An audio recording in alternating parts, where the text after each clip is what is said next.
Hello and welcome to another episode of Markers of Monsters.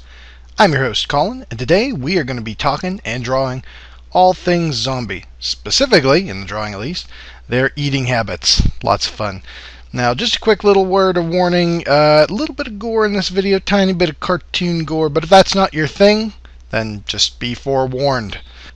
So again, I'm starting out with a 4.5 by 6.5 inch piece of paper, and I'm kind of lightly drawing out my sketch here of these zombies. I kind of got the idea that rather than just a single zombie portrait or anything like that, I wanted to showcase a couple different zombies, maybe give you that horde mentality which zombies are so known for. You know, usually in the fiction media, stuff like that, a single zombie is not much of a threat, but when you get a gang of them together that can kind of group up on you, well then that's bad news for everybody involved except the zombies. They like a crowd. No lonely zombies. So in sketching this out, just kind of whatever I feel like doing, I'm throwing it in there. There's really no game plan with this either, just whatever I think feels good. You'll see me erase a couple of times. Figured too, zombies are at their most dangerous in the city, as it were, when there's tons of people, lots of crowds, not many places to go. Out in the countryside, I mean, if there's a big open field, you can just outrun them, you know, but in the city, you're kind of tight quarters trapped. And in this drawing, the zombies have obviously gotten hold of their victim. Now, I'm starting out here, as you can see, adding in the darks, like where the shadowed areas are, and that kind of really helps me do this and keep everything in order in my mind and on the paper where I want things to go. Once the darks are in, it kind of starts giving me that outline, and then from there I just starting add in lighting colors and defining certain areas, stuff like that. That really helps to show what I'm going to do next. Just kind of filling in.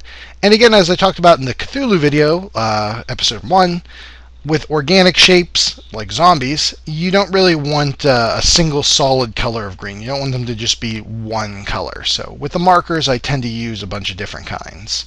And there's some adding in some blood, brains, all that fun stuff.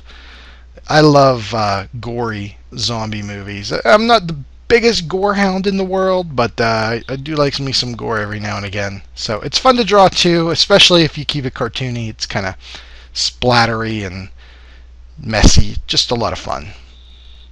Add in some ruined buildings here and there in the back. Yeah, this thing's starting to come together real quick. Yeah, this was a lot of fun to do. One thing I love about drawing zombies is that you can do whatever you want with them. You can really exaggerate the features and make them look really cool. You can give them these the yellow teeth, the green skin. You can give them any kind of wound you want. Like I have this guy's brain exposed, his eyes falling out. That's awesome. Some guy in the back has a head wound. You can really go wild, and that's one of the things, like if you're drawing vampires or whatever, they can tend to look very samey. And zombies can too, to be fair, but I feel with zombies you can kind of let your mind do whatever you want to do with it. Alright, add in some smoke here. That's pretty cool. Erase some stuff. Yeah, this thing's coming along nicely. And now down here at the bottom, I'm going to start laying in the skin for the victim, as it were. Now this zombie is just ripping just a chunk out of this guy's face. That's really not the best position that he has found himself in, but you know, zombies got to eat too. You know, oh well. If you're a fan of zombie movies, zombie cinema, and comic books, stuff like that, I mean, there's no shortage of those sorts of things. I mean, I'm sure if you're watching this video that you're probably aware at least somehow of a zombie movie, whether it's The Walking Dead, which is extremely popular both in comic book and television form, if it's the Night of the Living Dead movie from '68, if it's any of the sequels, any of the hundreds, possibly thousands of direct-to-video zombie films, or even old comic books that go into the voodoo zombies, kind of where zombies got their start from. It's really fascinating to me that zombies kind of started out as one thing and now they're completely another thing. And what I mean by that is, if you look back to when zombies entered pop culture, as it were, when they came into like comic books and film and novels and books, stuff like that, the zombies were not these brainless, flesh-eating horde mentality monsters that I'm drawing now. They were the voodoo zombies, which is, in the voodoo religion, if a priest or sorcerer or somebody like that has magic power enough, they can use necromancy and raise the dead. Somebody who has died very recently will be raised from their casket and turned into a zombie, which is a mindless servant of the sorcerer or priest or whatever. And that person basically becomes the master of the zombies and has them do generally menial labor. Work in the fields, haul stuff around, go kidnap that person.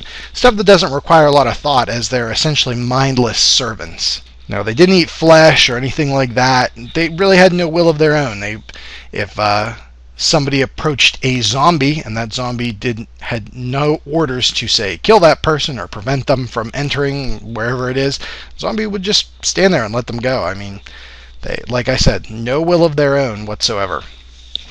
And it's amazing how many movies, comic books, especially like the old Tales from the Crypt and Haunt of Fear, those kind of comic books from the 40s and 50s, how many of those dealt with zombies, and they were all the voodoo zombie.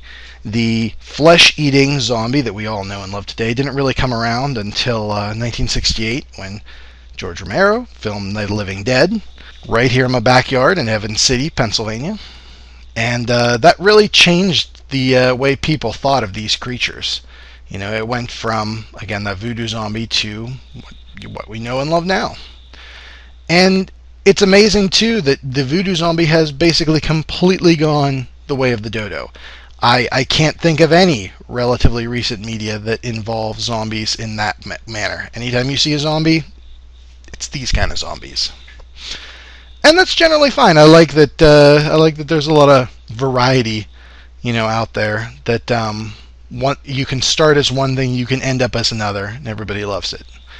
But if you're looking to check out some of the voodoo zombie stuff, I definitely recommend watching Bela Lugosi in White Zombie, and I believe there's also I Walked with a Zombie from '43.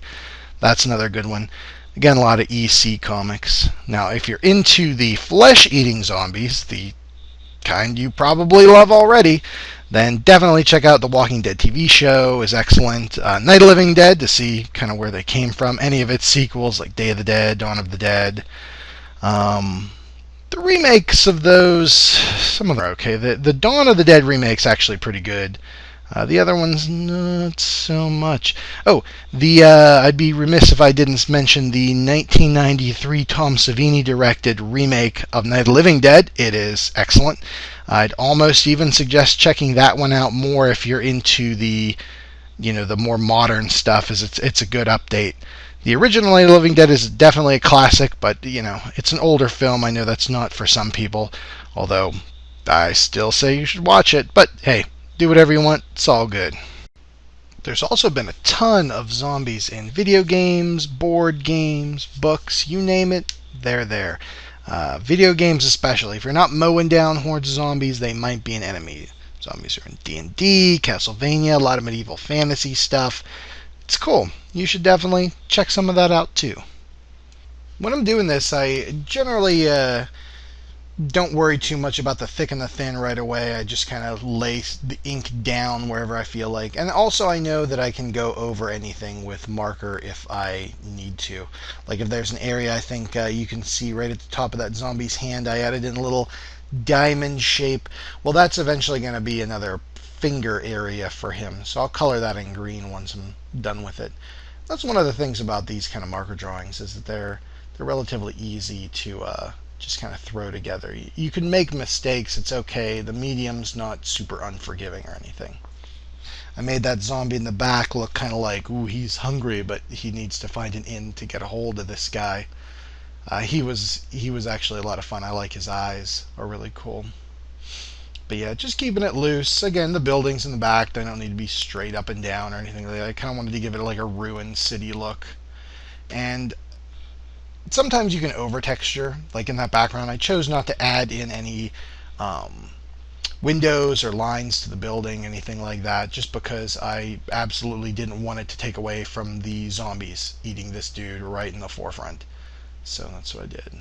Go back in, add in the various little touches, all that kind of stuff. Some extra blood. Blood's always fun when you're drawing creatures like this. It's awesome. Yeah, looks like it's wrapping up. Kind of darken that area just a little bit. Doesn't make a ton of sense, but it looks cool. Doesn't have to.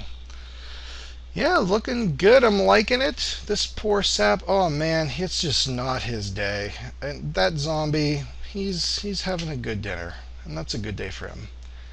Well, that's looking like it's it. Use the white, add in a couple highlights here and there.